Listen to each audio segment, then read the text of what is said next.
We are pleased to announce Jackson Pearce is here.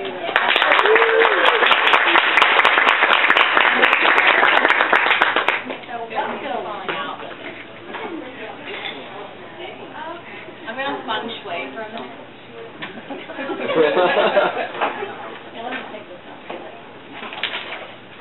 Reserve for seating. You read my sign. Reserve seating. So, first I'm supposed to point out my bracelet, because it's actually my sister's. I know, right? And she said she would give it to me to wear tonight if I complimented it. So I'm complimenting it, because it's Fathomless themed. It's very nice. So, thank you. She tried really. She got out that.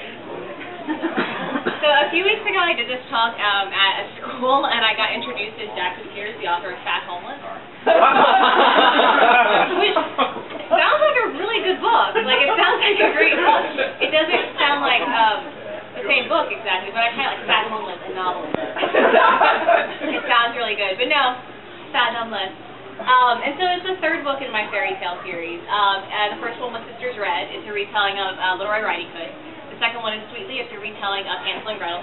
And this one is a retelling of The Little Mermaid. So for those of you that are big fairy tale fans in the audience, everybody's like, yeah!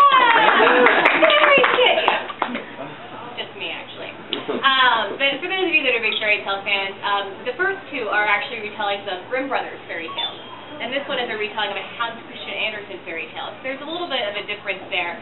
And so this was a very challenging book to write for three reasons, which I will now tell you about. As the author of Fathomless, I'm authorized to do that.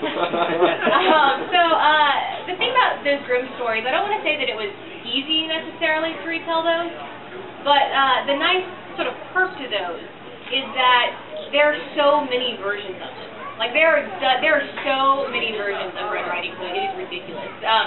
There was one where, the wolf gets, cut with an axe, they fill a stomach with stones, they do just, who knows what they do. There's one version, it's actually one of my favorites, where Little Red Riding Hood is in the house with the wolf and the grandmother, dressed up. And she needs to get out to, run away, and so she says she has to pee. And the wolf is like, yeah.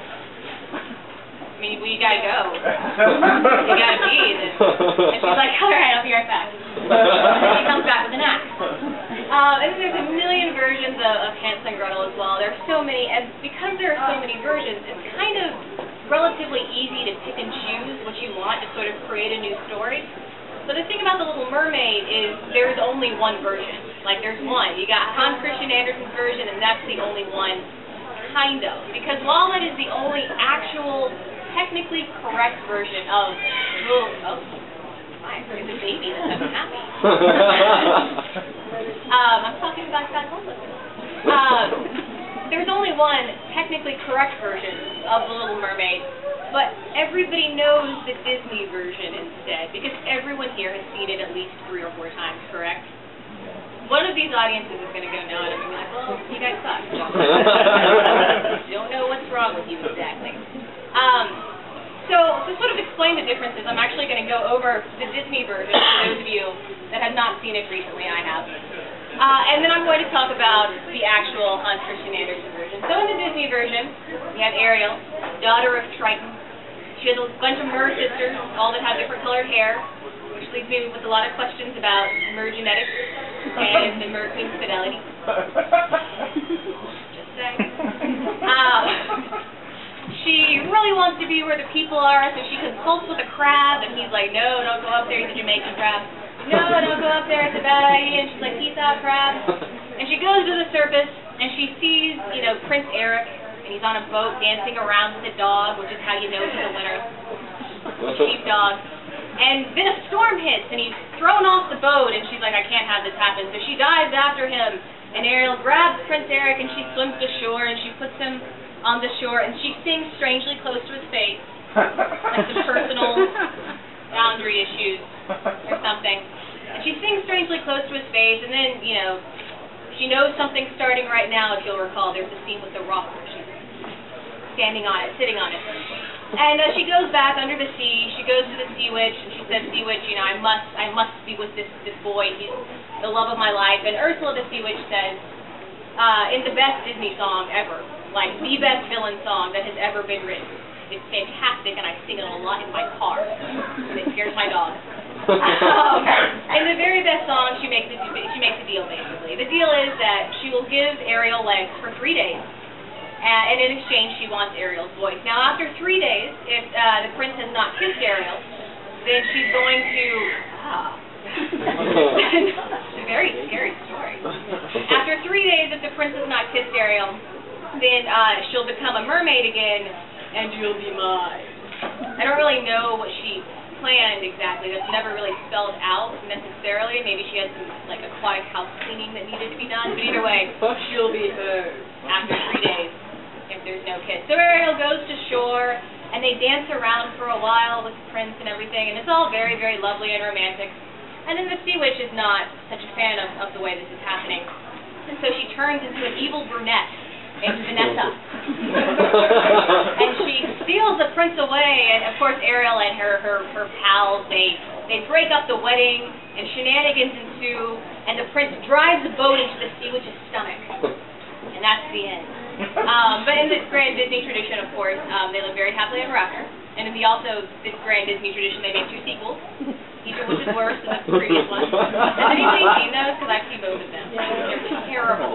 Yeah. No, if you haven't seen it, do not let it wreck. It will destroy. You will watch it and you're like, I'm so sad now about my life. Yeah, don't do it. So, Disney version, right? The Hans Christian Andersen version, quite a bit different. So there's a point where we're going to be the same up to a moment, and then it's going to suddenly take a very sharp turn for the depressing. So, Hans Christian Andersen version, we have The Little Mermaid. She doesn't have a name in this one, as they often do not in fairy tales. She's under the sea, she's got her whole mess of mer sisters again. She really wants to go to the surface, she's obsessed with sort of humans, and she wants to go to the surface, and when she turns 15, she gets to go to the surface. And while she's on the surface, she sees the prince on the boat, and she's like, I gotta get with that. But in the prince, in a storm, because he is the worst sailor ever, apparently. He flies off the boat and he falls into the water, and this is where we take that turn I mentioned, the depressing. He falls in the water, the little mermaid goes and she grabs him and she swims to shore, and she puts him on the shore, and instead of creepily singing over him, she swims away and like hides behind a rock so she can watch and make sure everything works out and that he gets rescued. So she's watching from behind this rock, and she sees this temple that's like near the beach, ocean temple.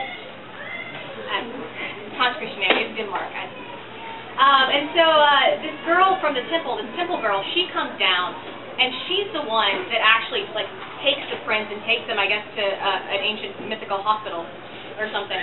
And so the prince never sees the Little Mermaid. Like, he never even knows she exists. All he sees is this temple girl who he assumes saved his life. So while all that is happening, the Little Mermaid is back under the water. She goes to the sea witch, who is in this one not an octopus.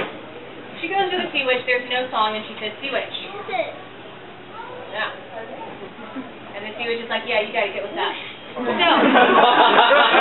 sea witch is like, I've got a solution for you here. I've got this potion that I'm going to give you. Now, when you drink this potion, it's going to feel like a sword is passing through you. And when you have feet, and when you get on land, and when you walk, it's going to feel like a knife is going through that soft part of your foot. And you're going to bleed, like, excessively, as you walk about. And the Little Mermaid's like, yeah, that seems like a reasonable bargain. Because she needs some form of therapy. And so she drinks the potion and the sword and the blood, and she goes to the shore. And she can't speak in this one either, that is the same.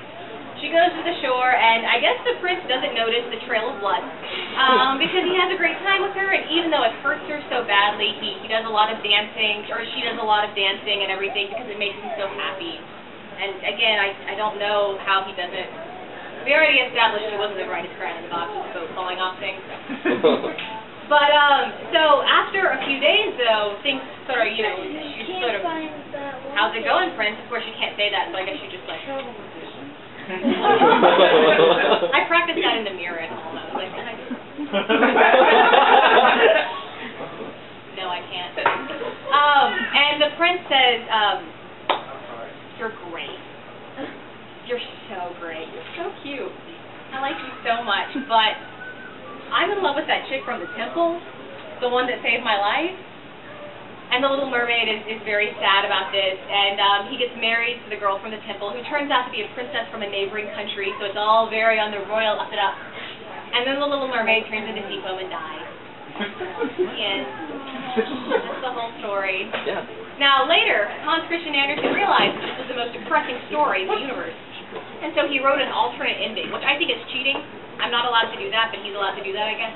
He wrote an alternate ending in which the Little Mermaid, she actually doesn't die. The spirits of the air swoop down, and they tell her, like, you know, we're sorry you lost the prince and all, but, you know, if you come with us, you can do some good deeds, and eventually you'll get a soul and go to heaven. So it's like a consolation, like, you know, some charity work for a while, and then you'll get to go to heaven alone. Enjoy. And that was a better ending. That was the nice ending. So I totally lost my train of thought because I looked at the bracelet and I thought, did I remember to tell you? Because you're standing right there, and I was like, oh, bracelet.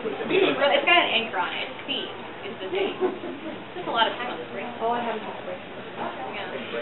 Still nice though. So anyhow, the reason I wanted to retell The Little Mermaid was because I actually always felt really bad for the Temple Princess, because this is her love story. Like, it's a really sweet romantic love story. She's in a temple, she sees a dude on the beach, she runs down, oh, hello, oh, you're the prince, I'm the princess, let's get married. If anything, the mermaid was the homewrecker that showed up with her bloody feet and her fishy tail and, like, just messed with everyone's life. She didn't do anything wrong. And she gets villainized, and if you only know the Disney version, when you think the other girl, you think of, you know, have that Little Mermaid, you don't think of this other girl, that she's just another girl. That's all there is to it. She's just another girl. The prince didn't love the Little Mermaid. And so I really wanted to tell her story. And so Fathomless is actually told from 2.5 points of view. I won't give away the 0.5 because it's kind of a spoiler. But one of them is Celia, who is the Temple Princess, essentially. And the other one is Lo, who is the Little Mermaid. Give or take a little bit.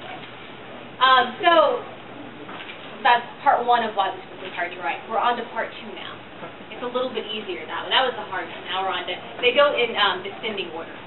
So, part two of why this was difficult to write is I wanted to use a lot of sort of non-Little Mermaid lore, because there's a lot of sort of ocean girl lore, and we've got sirens, we've got selkies, and almost every, there's almost one in sort of every different culture. They have their own water girl lore of some sort. And so I pulled from a lot of different things, but one thing that I wanted to sort of make sure that I had is I wanted her to have sort of a sense of melancholy. I didn't want her to be all good or all evil. And so the whole mythology that I've built is my mermaids, they're not really mermaids, but my mermaidy people, they can get a soul if they drown a human. They convince a human to love them and they drown him. Sorry, I was like baby again. I'm afraid of babies. Those of you that know me well, you know I'm not kidding. I'm afraid of babies. Makes me nervous. Anyhow, what was I talking about? Drowning people. Oh, good. That's why I do these front. So they have these sort of dark pasts and dark histories, and they also, most of them were human at some point, and they don't remember what happened to make them these mer people. They just know that something happened. They're always trying to remember their human lives, they're always trying to remember what they used to be, and they have this really great sense of melancholy about them. But it's very difficult to make someone sad when they don't remember why they're sad. But I've worked it out, in part because I've actually spent a lot of my life thinking about feelings, but not in that nice, happy way always. I really am interested in writing sort of feelings and writing attitudes and moods and almost like I know when I write a book how I want you to feel when the book is done. And so this was even when I was very, very small, this was a thing that I did. When I was very, very small, I remember I had Ranger Rick magazine. Did anybody else have that?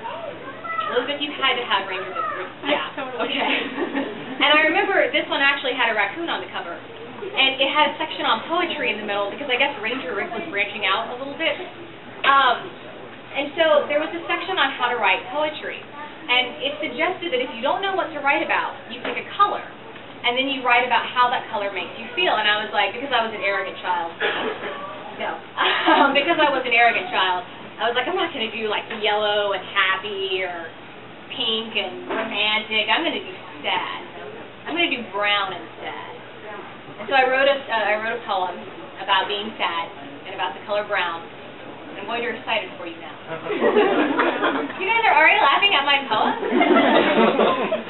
All right. Don't laugh at my poem. You're wearing brown. All right, ready? Sadness is the color brown. It feels like an old town. It looks like a broken door. I do not want it anymore.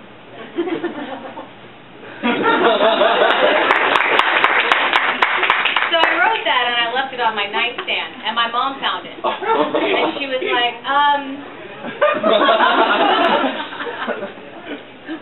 we need to, like, talk about something, and I was like, about sadness. The color brown, you know. She's very concerned about it. And so I was always very interested in that. So writing this book, I mean, it was a very interesting experience trying to create those emotions when they actually just don't remember what it is. If you think about it, and I try not to fall too far into this trap, but if you're really depressed, you see the world in a very different way. Like, if you're really depressed and a happy song, like if Call Me Maybe comes on the radio when you're pissed off, you're like, no! I want to listen to emo songs. And so it was very, very interesting. Sadness. I'm going to put that in a book. The third thing in my descending order was, this is the third in a series. Now, they're companion books. They're not direct sequels. But it's still the third in a series, and so I've been building this universe that they're all set in. And by the time I got to the third one, I had to remember all of the rules from the previous two, which is a lot harder than it sounds. Now, I know some authors, they get up here and they tell you, like, yeah, I had it all figured out. I had the whole, I knew what I was doing. They're lying to you. Okay? I don't care what they say. They are all lying to you because I talk to them in private and they admit these things. Back to the customer service line, please. I knew the idea. I knew some of the ideas. I knew sort of what I was getting at. But like, there is one line in Sweetly, one line that I added in at the end of revision, and it completely changed the plot. Fathomless. That's Fathomless. It totally. I mean, I had to almost rewrite from the very, very beginning in order to make this book work, all because of this one stupid line that I just had to put in there at the very, very last minute. And so building within that world turned out to be a challenge. In a lot of ways, it's a lot of fun, though. It's really embarrassing when I have to get on Twitter and ask something because I'm like, I don't have time to look it up. Does anybody remember the name of the character in the very first scene in Sisters Red? Oh, you do? Okay. Because people will remember right off the top of their head, and I'm very impressed. They really are. They're messing with my head. Okay, so I want to do questions, and I have these things that my publisher sent me because I'm cheap and these are nice. I want to make. So if you didn't know, I got new covers for these books. They all have new covers, which I think most of you know. And so they made these things, and it's 3 bookmarks in one. And I know, right? People on Twitter will cut you for this. You want like 100 Twitter followers tonight? And then you ask a question. So anyway, does anybody have any questions I can answer? Yes. How do you decide what fairy tale? How do you decide what fairy tale? I spin the wheel of fairy tales. No, there are certain fairy tales that I feel like, this is so cheesy, I'm going to say speak to me. There are certain fairy tales that speak to me. Don't laugh at me, Katie. But there really are. There are some fairy tales, like Red Riding Hood has always been a fairy tale that I just really, really love, in part because I wanted to know what happened after she got out of the house, after she had to pee, and she came back. I wanted to know what happened after that. The Little Mermaid, I love the Disney version, okay? I'm not down on the Disney version. When I do school visits, I have to say that a lot because they will kill me with a stick. Like the middle schoolers, they're like, what do you mean? You don't like it? They also, sometimes when I tell them the original fairy tale, they have this like, I just canceled Christmas. What did you tell us that? The original one, she dies, man. She's dead. They're so sad. But there are some that I find that I attach to more, and I don't really necessarily know why that is.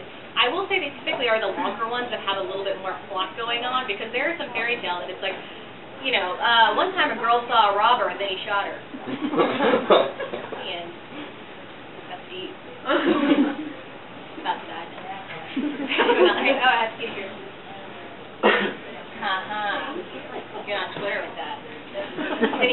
have any questions? Yes. Which one has been your favorite, or do you have a favorite out of those? Do I have a favorite? I am always, out of all my books, or out of the fairy tale? Fairy tale. Out of the fairy tale, so I've got 3. I am always partial to Sisters Red, because Sisters Red was the book that allowed me to become a full-time writer, and so I'm a little bit partial. That's sister in the word, so yeah. Yeah. When she found out I dedicated it to her, she cried. Tell this story. Seriously, she cared. She was like all misty-eyed. It says sister in the title. Like I was like, I thought you knew. Everybody knew. Everyone knew. I didn't know. It was like a thing. I mean, thanks. What was the question? Favorite. I got distracted. But I really do like Fathomless. Fathomless is a very different type of story than the other ones. I think that it's a much more introspective story. In Sisters Red, there's a lot of action. They're like cutting up werewolves left and right with axes, as one does. In this one, there's a lot of like thinking and reflecting. And I don't mean that in a boring way, because it's usually thinking about whether or not they're going to drown someone. But there's a lot more. It's a much more introspective book. I got a bunch of these, man. In the back right there behind you, then you can get help me. Is your next project going to be another fairy tale retelling or something different? Yes. There is absolutely zero chance I was working on this 4 hours ago on a plane.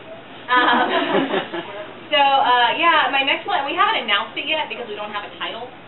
That's the only reason. My next book was going to be called Frozen, but it's a retelling of the Snow Queen, which so few people know the Snow Queen. Will you get this?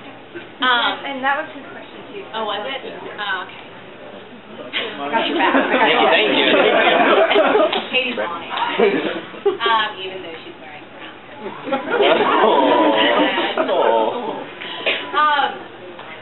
Snow Queen, what was I saying? Hang on. This is why I can't, like, I don't know how I get to this. People don't read it. No, people don't know the Snow Queen. The Snow Queen is also a Hans Christian Andersen fairy tale, and to be honest, I think on its own it is a stronger fairy tale than The Little Mermaid in terms of his work. And it's this really cool story, because what I really like about it is this girl, this Snow Queen comes down and steals this little girl's best friend, and he's not like her love interest. He's like just her best friend. And he steals her, and the little girl's like, oh, hell no. And she goes after him on like this adventure, and there's this like band of robbers, and there's one of the best characters in all of fairy taledom, this little robber girl who I absolutely love. The little robber girl is this girl the main character meets, and she's like a little bit psychotic.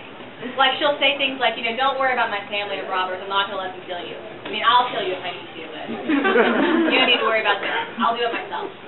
Probably not quick. Like she says things like that.